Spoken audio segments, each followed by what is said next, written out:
gulag. They'll fight for a chance to redeploy. Good. You're good.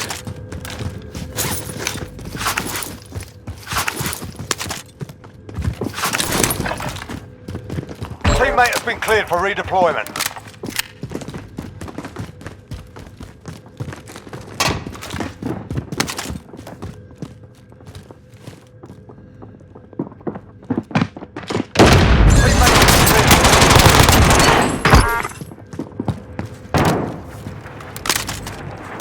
Moving.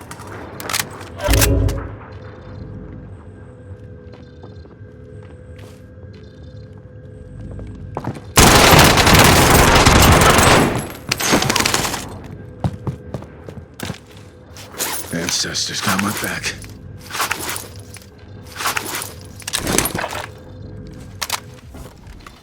Enemy soldier incoming.